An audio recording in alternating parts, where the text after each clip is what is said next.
සුබ දවසක් ඔයාලා හැමෝටම.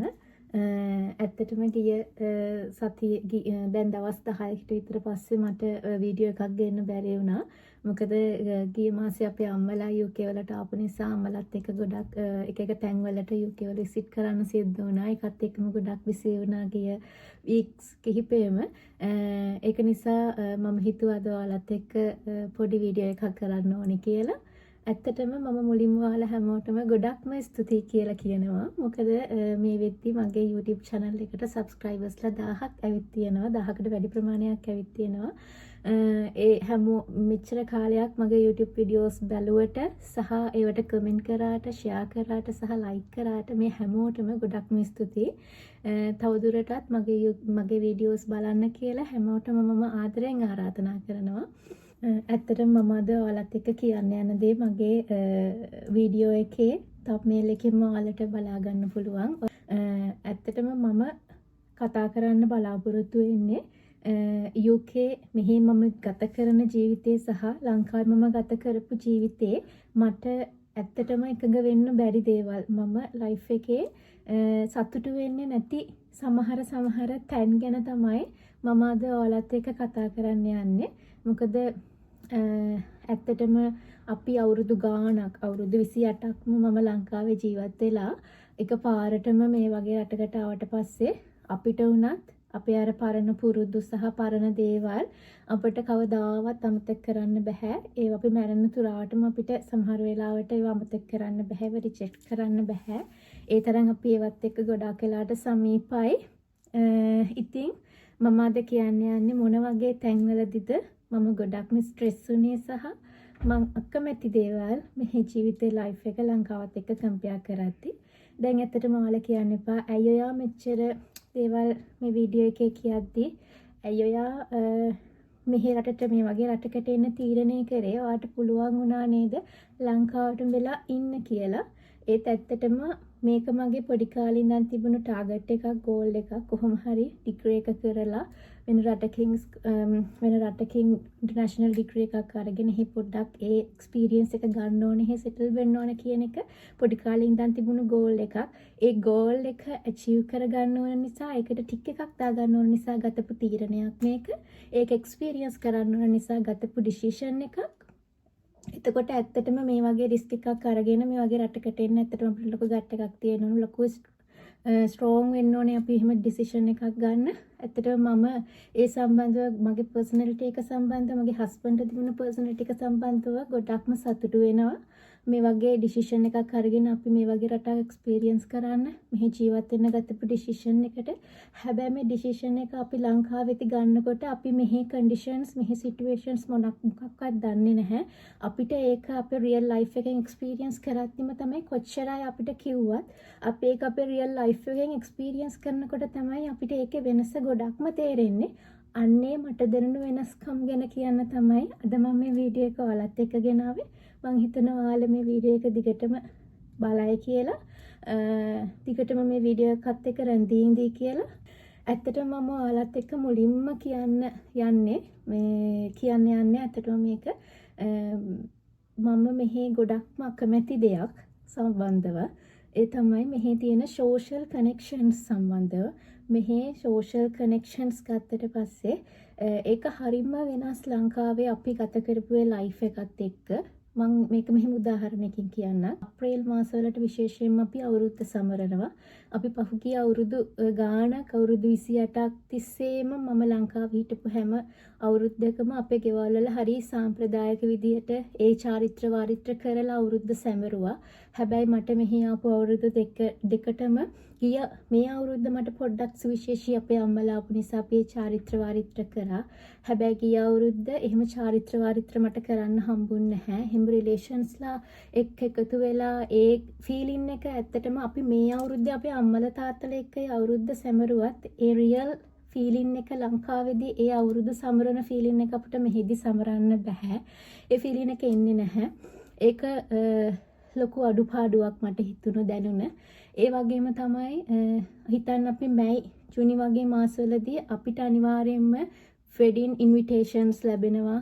අනිවාර්යයෙන්ම අපේ ඒ සමීප යාළුවෙක් හරි එහෙම නැත්නම් අපි රිලේෂන් කෙනෙක් හරි එහෙම නැත්නම් අපේ ඔෆිස් එකේ අපි වැඩ කරන අපේ කලි කෙනෙක් හරි මැරි කරලා ඒක මැරි කරන්න යාළගේ ඉන්විටේෂන්ස් ලැබිලා අපි ඒකත් එක්ක ඒ තියෙන කතා බහ අපි කොහොමද ඒකට සූදානම් වෙන්නේ කොහොමද අපි ඒකට යන්න ඕනේ මොනවද කරන්නේ සමහරවිට අපි සර්ප්‍රයිස් ඩාන්සස් පුරුදු වෙනවා එහෙම නැත්නම් අපි මොනවද අඳින්නේ අපි මේව සාකච්ඡා කරනවා කොහොමද ට්‍රැවල් කරන්නේ මේ දේවල් එක්ක හරි ලස්සන අතීතයක් හරි ලස්සන සෝෂල් කනෙක්ෂන් සම්බන්ධ වෙලා තිබ්බා මේවා ඇත්තටම මම මේ ආපු අවුරුදු දෙකටම මට මේ වගේ ෆන්ක්ෂන් සෙට් වෙලා නැහැ එතකොට ඒකත් එක්ක අර අපි ඇත්තටම ලංකාවේදී සමහර වෙලාවට අපේ රිලේෂන් කෙනෙක්ගේ වේවා එහෙම නැත්නම් අපේ යාළුවෙක්ගේ අපේ නේබර්ස්ලාගේ දානගෙවල් මලගෙවල් ඒ වගේම පිරිත් ගෙවල් වලට අපිට සහභාගී වෙන්න අවස්ථා ලැබිලා තියෙනවා මේ හැම අවස්ථාවකදීම අපිට හරි අමුතු හැඟීමක් තියෙන මේ අපේ අය අපිට එකතු වෙන්න පුළුවන් අපිට යමක් කතා කරන්න පුළුවන් අපිට අර ලොකු බෝරින් වෙලා අපි ගත කර කන්ටිනියු ඒකාකාරී විදිහට ගත කර ඒ ඔෆිස් එකේ ජීවිතේ හරි වර්ක් ලයිෆ් එක හරි පොඩ්ඩක් මිදෙන්න මේක හරි ලොකු chance එකක් අපිට. අපි හරි කැමැත්තෙන් ඒ වගේ තැන්වලට යනවා ගිහිල්ලා එකතු වෙලා කතා කරලා ඇත්තටම මගේ පර්සනල් අත්දැකීම මම හරිම ආසයි ඒ වගේ ඉවෙන්ට්ස් වලට යන්න. මගේ නෑදෑයොත් එක්ක එකට එකතු වෙලා කතා කරන්න යාලත් උදව් වෙන්නේ වගේ ෆන්ක්ෂන්ස් වලට. ඒ වගේ හොඳ ෆැමිලි බෑග්ග්‍රවුන්ඩ් එකක් මට ඇත්තටම අපේ අම්මගෙන් සහ තාත්තගේ දෙපාර්ශ්වයෙන්ම මට තිබුණා. ඒ වගේ ඒවට සහභාගී වෙලා යාලත් එක්ක දිගු රාත්‍රීන් ගත කරන්න, දිගු සුහද රාත්‍රීන් ගත කරන්න මට ලොකු එහෙම අත්දැකීම් තිබ්බ. හැබැයි මේ වගේ මෙහි රටට ආවට පස්සේ ඒක මතකයක්ම විතරක් වුණා. ඇත්තටම මේ දේවල් මට ගොඩක් මිස් වුණා. මගේ නෑදෑයෝ මගේ පවුලේ අය මගේ අයියලා අක්කලාත් එක්ක ගත කරන ටයිම් එක යාළගේ පොඩි බබාලත් එක්ක මම ඒ චිල්ලුණු ඒ ටයිම් එක ඇත්තටම මිස් වුණා. මේක ඇත්තටම මෙහි ආවට පස්සේ මම එකඟ වෙන්නේ නැති අවස්ථාවක්. මොකද අපි ගෙදර තනියම ඉන්න ප්‍රමාණය වැඩි වෙන්න ඒ කියන්නේ මට සහ මගේ හස්බන්ඩ් ඉන්නේ මම විතරයි මට ඉන්නේ හස්බන්ඩ් විතරයි යන කියන ෆීලින් එක ඒක මනසට හරිම පීඩාවක් හරිම සමහර වෙලාවට ඒක ලොකු දුකක් ඇත්තටම මෙහෙම හිතෙද්දි මොකද අපි ගොඩක් වෙලාවට මෙහෙ ඉන්න අය එහෙම සෝෂල් ෆන්ක්ෂන්ස් තියෙන ප්‍රමාණය අඩුයි. එහෙම තිබුණත් යාළ හවසට ෆබ් එකකට එකතු වෙලා එයාලා ඩ්‍රින්ක් එකක් දාලා ඒ ගන්න චිල් එක ඇත්තටම ඒක අපිට ගැලපෙන්නේ නැහැ. ඒක ඇත්තටම මම එහෙම දෙයකින් ඇත්තටම සතුටක් ලබන කෙනෙක් නෙවෙයි. එතකොට අර මම ගොඩක් සතුටු වෙන්නේ අපි ඔක්කොම එකට එකතු වෙලා උයලා මොනවා හරි කාලා ෆිල්ම් එකක් බලලා එහෙම නැත්නම් එක එක්කෙනාගේ විස්තර කතා බහ කරලා ඒක ලබා ගන්න සතුට මට ඇත්තටම මෙහෙදි මිස් වුණා. ඒක තමයි මට විශේෂයෙන්ම මට මෙහෙදි මිස් වුණ ලොකුම දේ. මම එකඟ වෙන්නේ නැති ලොකුම තැන තමයි එතනිත් එක තමයි මම මෙහෙ ගොඩක්ම ස්ට්‍රෙස් වෙන සහ එකඟ වෙන්නේ නැති මට හිතට බොරි වෙන දෙයක් තමයි මෙහෙ ගෙවල් මාරු කරන එක. රෙන්ට් එකට ගියා ගත්තොත් ඒක උපරිම අවුරුද්දක් හෝ මාස 6ක් විතරයි අපිට ඉන්න කොන්ට්‍රැක්ට් එක තියෙන්නේ. එක්ක අපි මේ ගෙදර මාස 6කින් පස්සේ අපිට ඉන්න කොන්ට්‍රැක්ට් එක ඉවරයි නම් අපි වෙන රෙන්ට් එකට ගියක් හොයා ගන්න ඕනේ. එහෙම නැත්නම් අපි අවුරුද්දකට අපේ කොන්ට්‍රැක්ට් එක තියෙනවා නම් අපි අවුරුද්ද කිට්ටු වෙලා ඩිසයිඩ් කරනවා අපි තවදුරටත් මේ ගෙදර ඉන්නවද වෙන ගෙදරකට යනවද කියලා. ඇත්තට මේක ඩිපෙන්ඩ් වෙනවා අපිට තියෙන අපේ ජොබ් එක සහ අපි කරන අපේ ජොබ් එක සහ ඇත්තටම අපිට මේ ගෙදර තියෙන ෆැසිලිටිස් එක්ක ඒක ඩිෆෙන්ඩ් වෙනවා අපි දිගටම මේ ගෙදර යූස් කරනවද සහ ගෙදරක් මාරු කරනවද කියලා. මෙහෙම මාරු කරන වෙලාවට ඇත්තට මේක ලොකු ස්ට්‍රෙස් එකක්. මොකද ඒක වෙනමම ඒකට වෙනමම ඉන්ටර්විව් යන්න ඕන අපි ගෙදර අයිති ලෑන්ඩ්ලෝඩර්ස්ලාත් එක්ක ඒක කම්පැනි එකකට තියෙන ගයක් නම් කම්පැනි එකකට අයිති ප්‍රොපර්ටි එකක් නම් අපි ඒ ප්‍රොපර්ටි එකට වෙනමම ඊමේල් ඒ කියන්නේ ප්‍රොපර්ටි ඕනර්ස්ලට වෙනමම ඊමේල් කරලා වෙනමම විව් කරන ටයිම් අපොයින්ට්මන්ට් එකක් අරගෙන ඒ වගේ ලොකු සිද්ධි ටිකක් තියෙනවා මෙහි ගයක් රෙන්ට් එකට ගනිද්දි ඒක ලොකු ප්‍රොසෙස් එකක්. සම්ටයිම් ඒක මාසයකමාරක් විතර යන ලොකු ප්‍රොසෙස් එකක්. අපිට මේ ගෙදර හොඳයි අපි හෙට අනිද්දට එනවා වගේ අපිට ගෙදරකට යන්න බෑ. අනිත් එක ඊට පස්සේ අපි මේ ගෙදර අපි දැනට ඉන්න ගෙදර අපිට ලැබුණේ කිසිම බඩුවක් නැතුව කියලා හිතමු අපි වොෂින් මැෂින් එක ෆ්‍රිජ් එක මේ දේවල් කිසිම දෙයක් නැතුව අපිට හිස් ගෙදරක අපිට ලැබුණ හිස් ගෙදර අපි ඒ දේවල් අරගෙන තමයි අලුතෙන්ම මේ ගෙදර මේ රෙන්ට් එකට ගත්ත මේ ගෙදරට ඉඳලා දැන් මාස 6ක් විතර ඉන්නකොට අපිට හිතෙනවා මේ ගෙදරට වඩා වෙන ගෙදරකට ගියොත් හොඳයි ෆැසිලිටිස් අඩුයි හෝ එහෙම නැත්නම් මොනවා හරි හේතු හදාගෙන අපි වෙන ගෙදරකට යන්න try කරනකොට දැන් අපි අර අලුතෙන් මේ ගෙදර ගතපු බඩු බාණ්ඩ අපි ඒ ගෙදරට ප්‍රවාහනය කරන්න ඕන.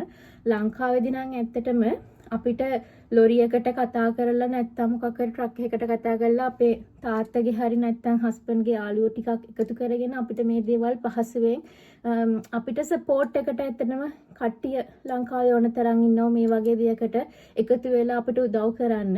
හැබැයි මේ රටවල එහෙම කට්ටිය නැහැ. අපි එක්කෝ සල්ලි වලට මූවස්ලා ගෙන්නවලා ඒගොල්ලෝ ලව්ව මේ බඩු ටික ඇද ගන්න ඕනේ. එහෙම නැත්නම් අපි තනියම හරි අපේ වාහනයක ටික අපි අනිත් ලොකේෂන් එකට මේ දේවල් මූව් කර ගන්න ඕන. මේක ඇත්තටම හරිම ස්ට්‍රෙස් දෙයක්. ස්ට්‍රෙස් කියන්නේ මේක ඇත්තටම මම හරිම අකමැති දෙයක්. මොකද ඒක හරිම අමාරුයි. අනිත්මයි දැන් අපි නම් ඉන්නේ ඇත්තටම පොඩ්ඩක් විලේජ් ටවුන් එකක වගේ. එතකොට මේක ඇත්තටම බ්‍රිටිෂ් අය ගොඩක් ඉන්න ටවුන් එකක්. එතකොට මේ බ්‍රිටිෂ් අය ගොඩක් මේකේ පදිංචි වෙලා ඉන්න නිසා ගොඩක් shops තියෙන්නේ. ගොඩක් කෑම බීම කඩවල් ඔක්කොම තියෙන්නේ යාලට ගැලපෙන විදියට. එතකොට අර ඒෂියන් ෆුඩ්ස් ඒ වගේ දේවල් අපිට ගන්න ටිකක් දුර යන්නත් වෙනවා. සමහරලාට ඒව අපිට ගන්න නොහැකි වෙන්නත් පුළුවන්, මිස් වෙන්නත් පුළුවන්. මේ වගේ වෙලාවල් වලට අපි අර කොච්චර try කරත් මෙහි විදියට හැඩ ගැහිලා මෙහි කැම බීම කන්න ඇත්තට මේක ටිකක් අමාරු වැඩක්. ඉතර කොහොම අපි මෙහි අර ඒ ලංකාවේ විදියට කැම හදාගෙන කන්න try කරත් අර මගේ අර හිතේ තියෙන මම ලංකාවේදී මේිට වඩා මේක රස විඳ කියන හැඟීම ඇත්තටම මට ගන්න අමාරුයි. ඒක තව මම එකඟ වෙන්නේ නැති තැනක් මේ කැම බීමාංශයෙන්.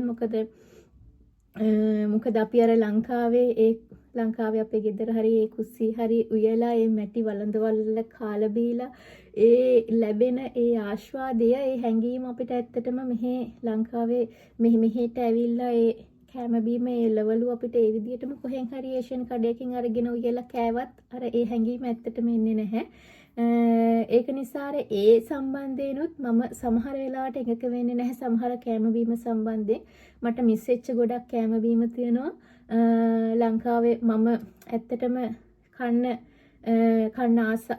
ආස කැම බීම ගොඩක් මට මෙහිදී තාම කන්නේ කියන්නේ අවුරුදු දෙකක් දැන් මෙහාට ඇවිල්ලා සමහර දේවල් තාම මට මෙහිදී එක්ස්පීරියන්ස් කරන්න බැරි වෙලා තියෙනවා.